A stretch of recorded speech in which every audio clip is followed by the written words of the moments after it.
Hey everybody, welcome back to this live episode of Think Business. Looking forward to sitting down with Brian Bogert.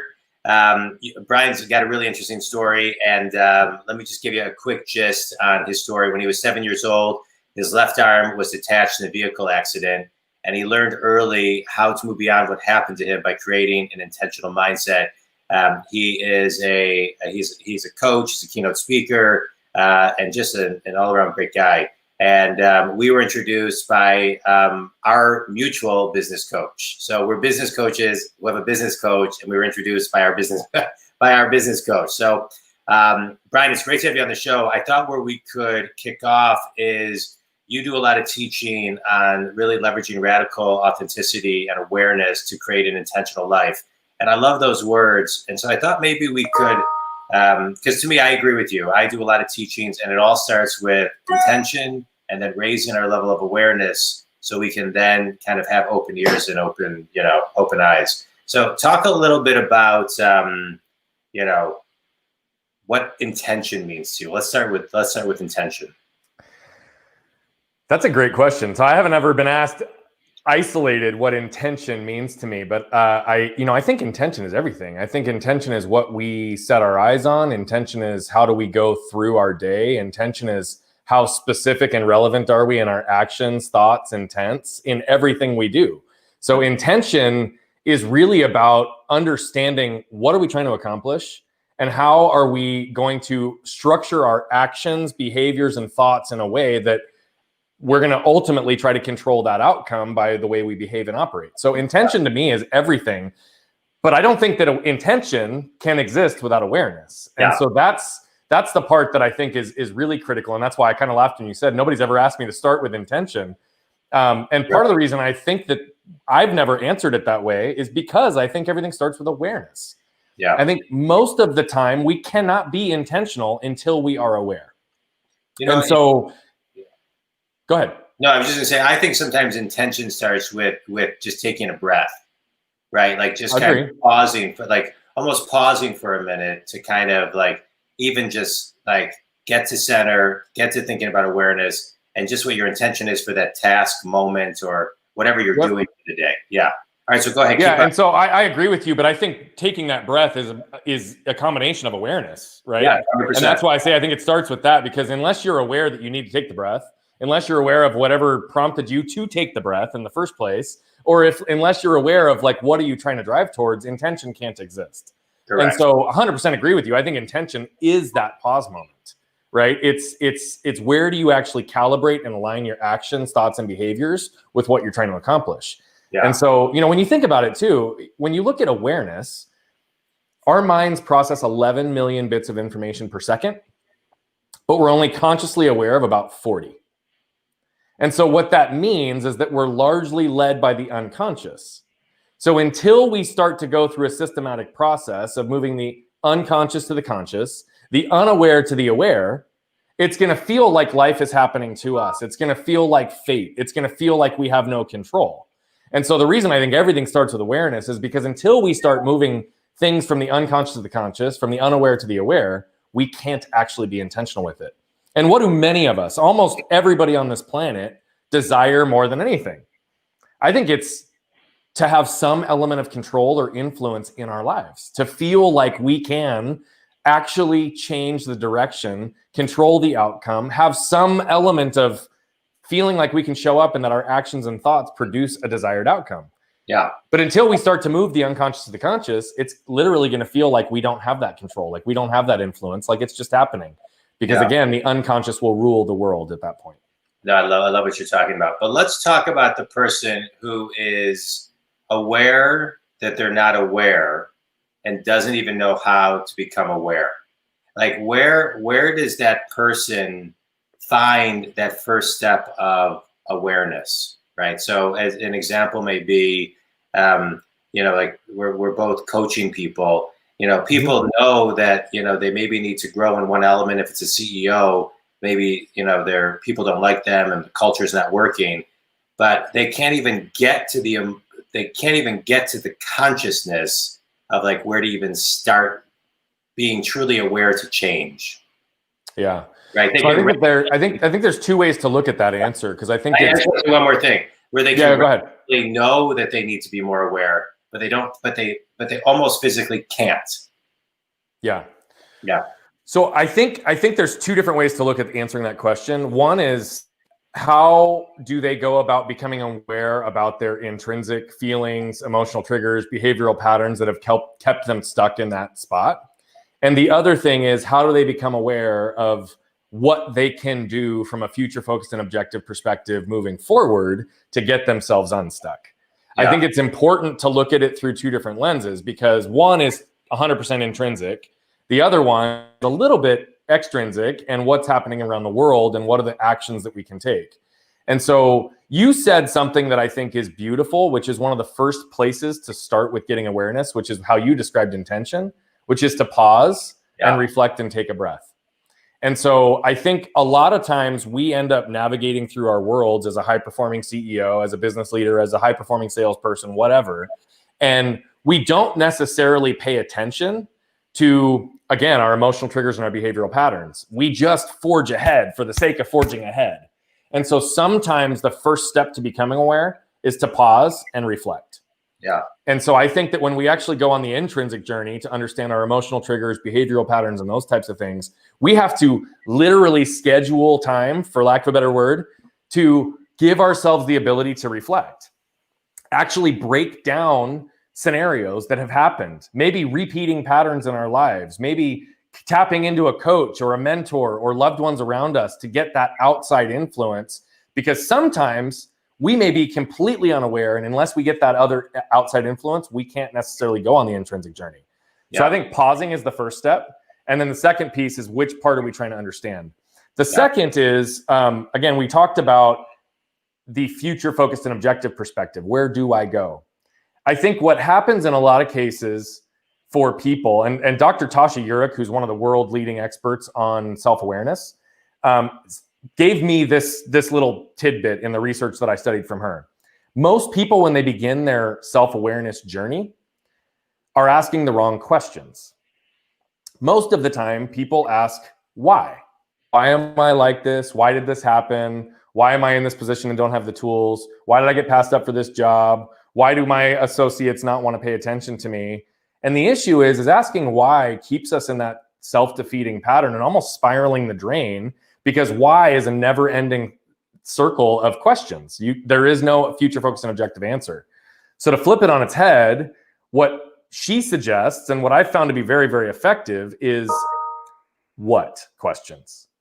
What can I do to get myself out of this scenario? What can I learn from these behavioral patterns? What can I extract from this scenario? What can I do tomorrow to make my associates like me better? What can I do to better control? And so that, I think, is one of the biggest pieces. That's like, when we get stuck, right?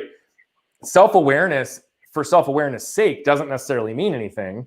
And often people pair it with self-judgment, which is another thing that Tasha Eurich outlined. When we shift it to what questions, it's future focused and objective. So, a lot of people ask me, what were some of the lessons that I extracted from my personal injury? And this is a self-awareness thing, right? I learned not to get stuck by what had happened to me or why it had happened to me, but get moved by what I could do with it.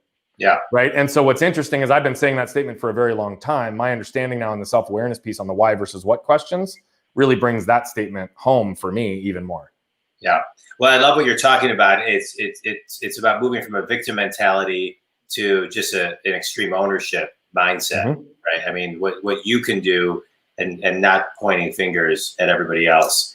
I want to go back and talk about something that you mentioned earlier. I love your description of that. You've mentioned a couple of things, your research along the way.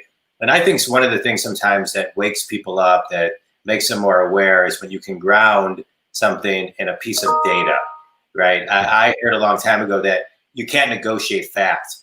And so when you're looking at facts and data, it can stop people in their tracks to know, 1 million bits per second is the amount of information that we're absorbing, but we really, what did you say, could only? It's 11 million bits per second that our minds process, 11 million, right? And we're only consciously aware of about 40.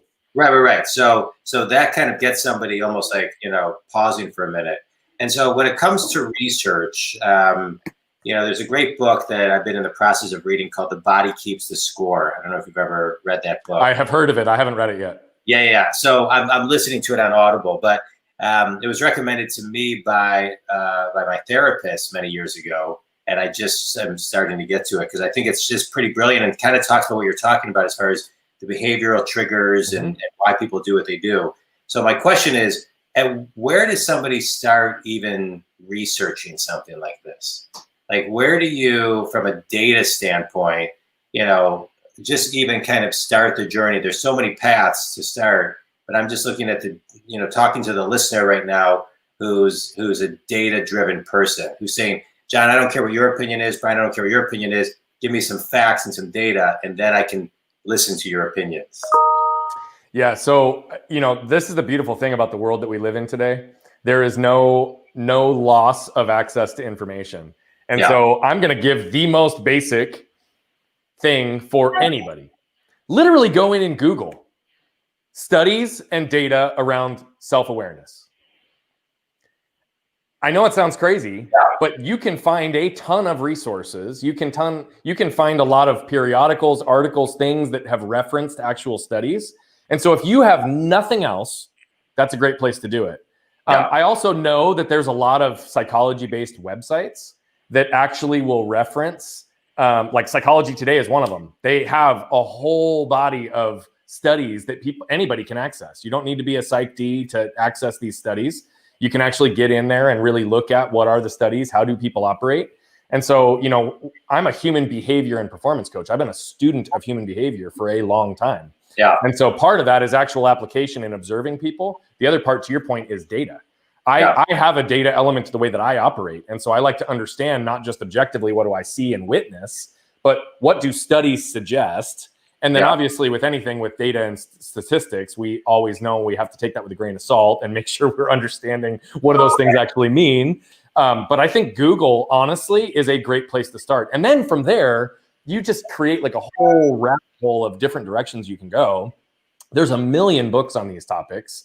And there's a lot of great resources. But I think for someone who just has no idea where to start, pull out your phone. Everybody's got internet on their phone these days. Literally Google it.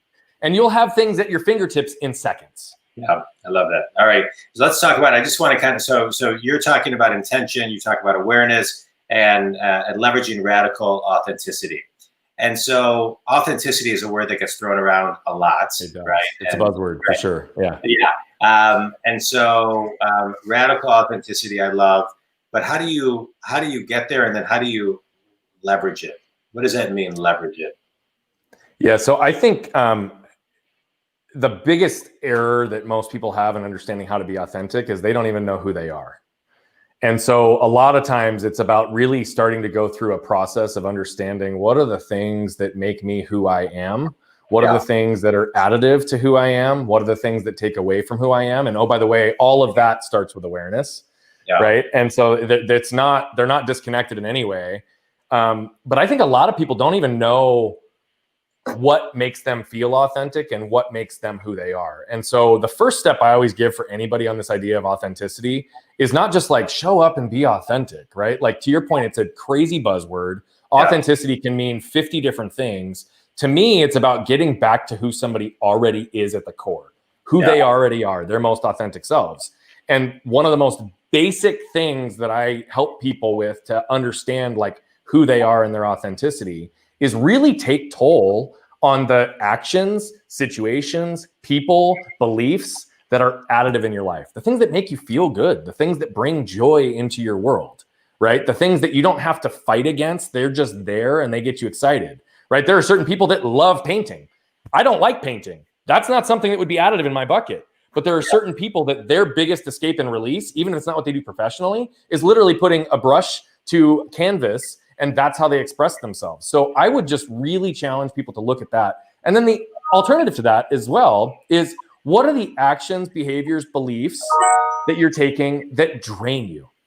Yeah. We know what those things feel like. We know when our energy is depleted. We know when we can't show up and be our best. We know, right, when something just absolutely wipes us and we want to just go take a nap or hit the bed early.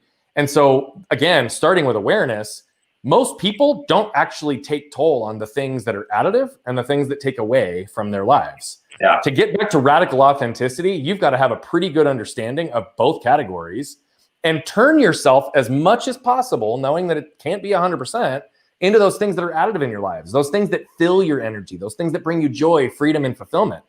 Radical authenticity to me, again, it's very difficult to get to because it's really trying to get through and shedding all the layers of everything the world has placed on top of us that has prevented us from being who we truly are out into the world. Yeah. So I don't know if that actually answered your question, John, but that's kind of how I look at it. No, it completely answered the question. And, it makes me think of one of my favorite quotes by Tony Robbins, which is success minus fulfillment equals failure.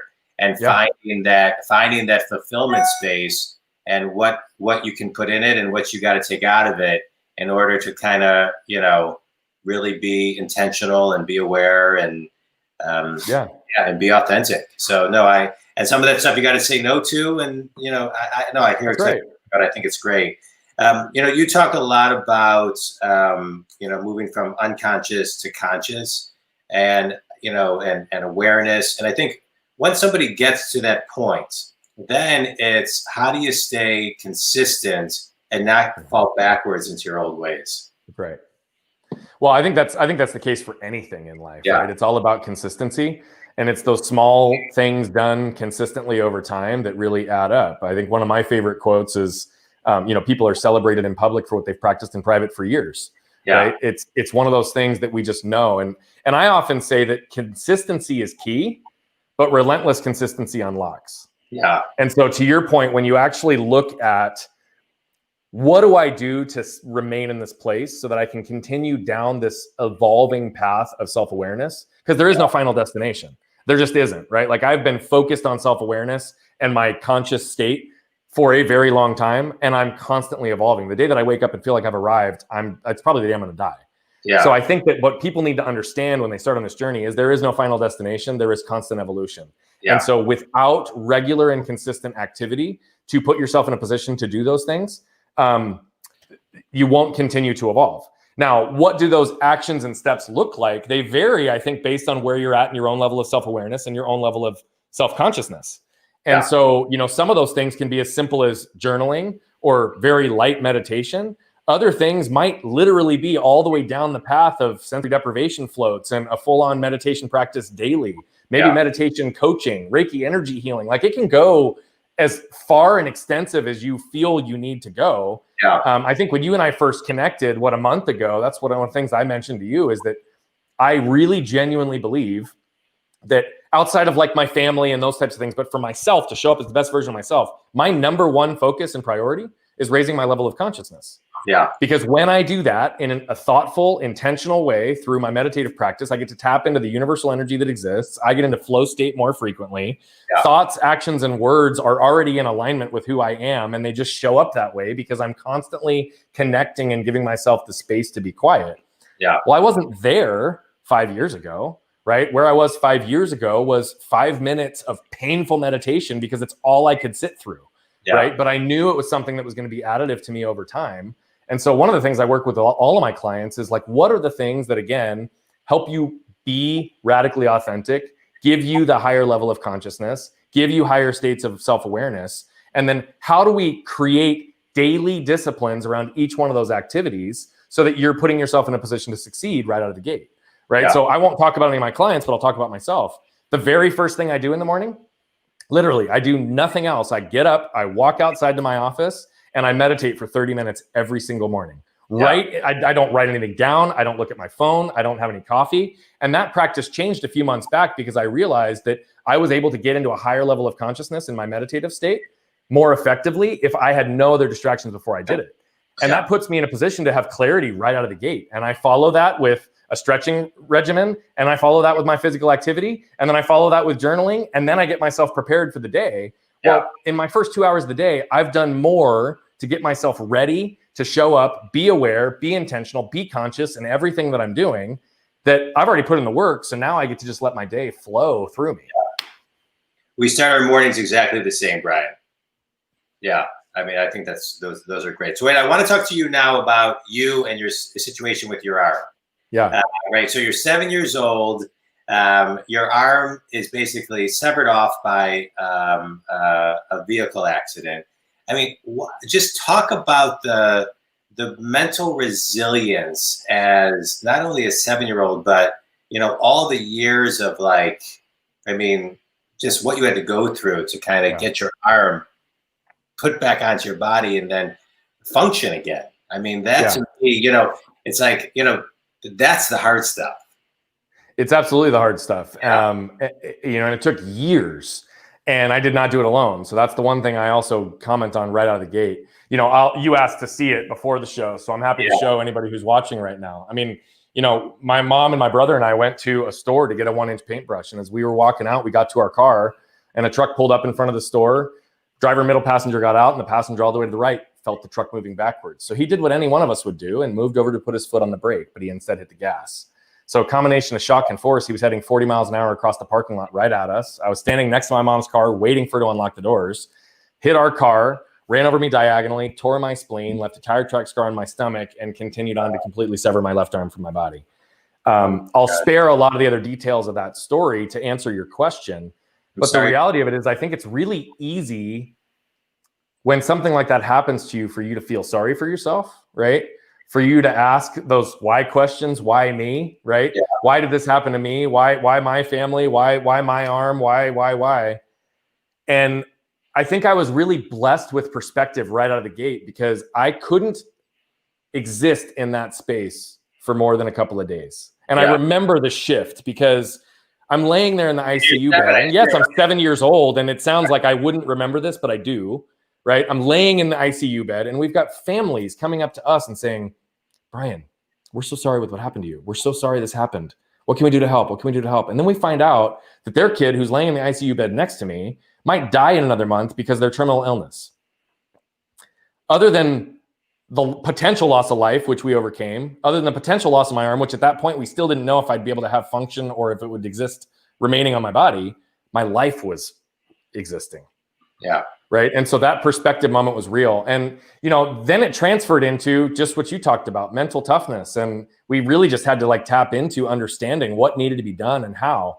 And, that's where the philosophy of embracing pain to avoid suffering came from, because a lot of those couple of years after the accident, I was in a fog, John. I mean, truthfully, right. I'm a 7, 8, 9, 10-year-old, and I'm in a fog just going through the mundane routine of everything that needed to happen. Yeah. But the idea of my parents seeing their son grow up without the use of his arm was a source of great suffering for them. Yeah. And so they willed themselves day in and day out to embrace the pain of what was necessary to do the work to ultimately strengthen and heal me. So this philosophy I didn't realize until far later in life, but that's what I learned, was to embrace pain to avoid suffering. Yeah. And ultimately you gain freedom when you do that. And that exists in every area of your life. So it was this same concept that I used to not only overcome the unique injury, but how my business partners and I built our last business from $250,000 of revenue to over 15 million within the span of a decade.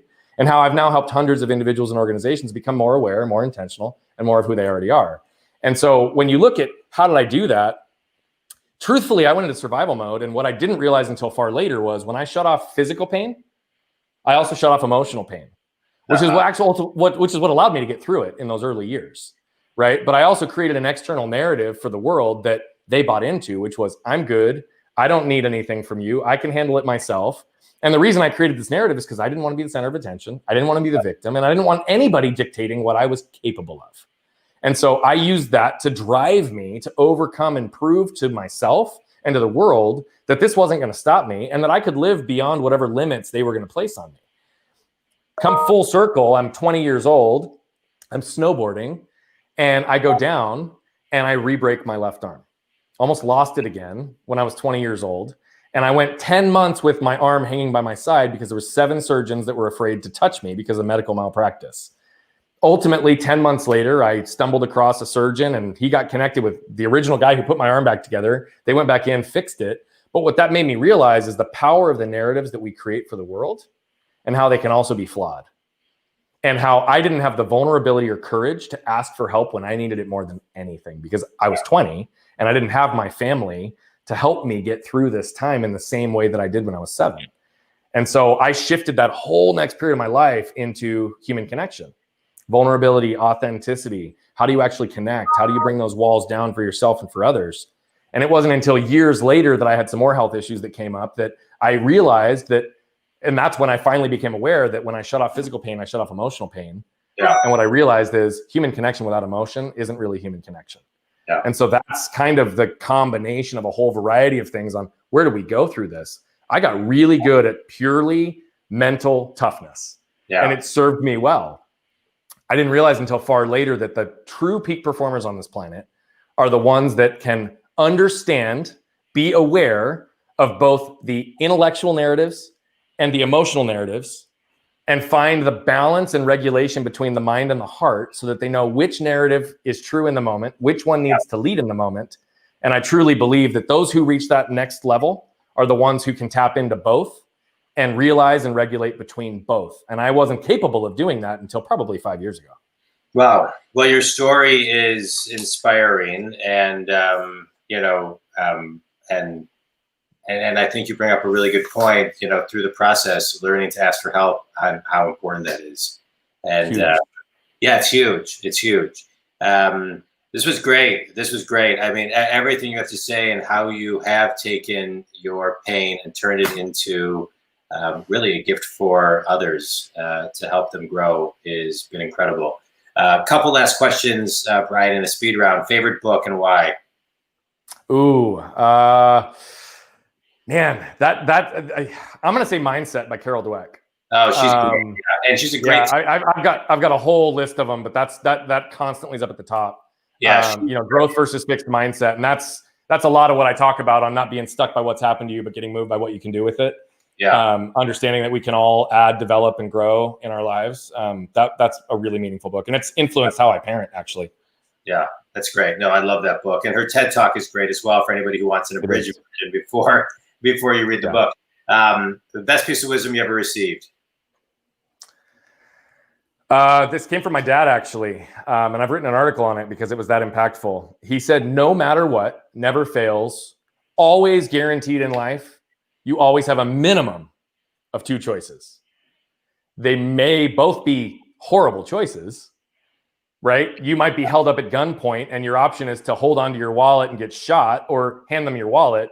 But the point is, it's still your choice." Yeah. And so far in everything I've tested in my life, it's true. We always have a choice. And so when we can shift that back again to the ultimate extreme ownership philosophy you talked about earlier and realize that it is always our choice. We always have a choice. We may make bad ones. We can change those choices, but that's one of the best pieces of wisdom. We always have a minimum of two choices. It's great. It's great. Last question. One piece of advice for somebody who's going through a struggle right now, right? There's a lot of people struggling right now. We're sitting here. It is October 19th. COVID is affecting the world. People have been laid off. People are going through some hard times right now. One piece of advice for that person. You don't have to go it alone. I think that we are all worthy of human connection. We are all worthy of help, and we are not going to be a burden on the people in our lives. And I think that often when we feel alone and stuck, we don't want to put a burden. We don't think that we're worthy. And sometimes the pain is so bad that there seems like there's no other alternative than to do something severe. Yeah. And so I would just say, you're not in this alone. There's a lot of people struggling right now. And there's also a lot of people who are interested and willing to give help. So just know that we are connected and there are resources for you. And I throw that out there to say, suicide's been a big thing in my life, not to suggest that anybody's in a position like that, but that is the end game for some people. Ask for help. We're here. And there's light at the end of this tunnel. I promise you that. Well said. Tell everybody, Brian, who your ideal clients are and how they can get a hold of you. Yeah, so I typically work on a one-to-one perspective with entrepreneurs, executives, high-performing salespeople, often people who've reached a high level of success, but they're feeling stuck, stymied in their efforts to fulfill their potential. And but we have other courses and programs to help just about anybody. And so if there's anybody who's interested in becoming more aware, more intentional, and getting back control of their lives so they can become who they are, we probably have a solution for you. Best place to get a hold of me. You're seeing my website right there. It's got a lot of the free content. I put a ton of free content out there. I'm on a mission to impact 1 billion people over the next 25 to 30 years, understanding that 99.999% of those will never pay me $1. So I create a lot of free content just to genuinely help. You'll see on my profile here at Bogert Brian on almost all social media profiles. And then I do have a free resource for anybody listening. Go to nolimitprelude.com. It's a very succinct summary of a lot of our coaching philosophies that help people go on that intrinsic journey, ask the right questions so they can start to become a little more aware and intentional in their lives. So anything I can do to help, just please say the word. It's great. Brian, you've been great. Thank you to Dave Meltzer for introducing us. I appreciate it. Your story is inspiring. Your work is incredible. And I appreciate you coming on today, sharing, how people can become more aware, become more intentional, become more authentic, and just live a better life and have a better business. And that's what it's all about. So that's what it's all about. Thanks, man. I appreciate it to the Think community. Thanks for taking the listen. If Brian can help you, reach out. Brian, thanks, man. That was great. John, thank you. Thanks for putting all this good into the world, brother. I'm very grateful to be here with you today. Yeah, me too.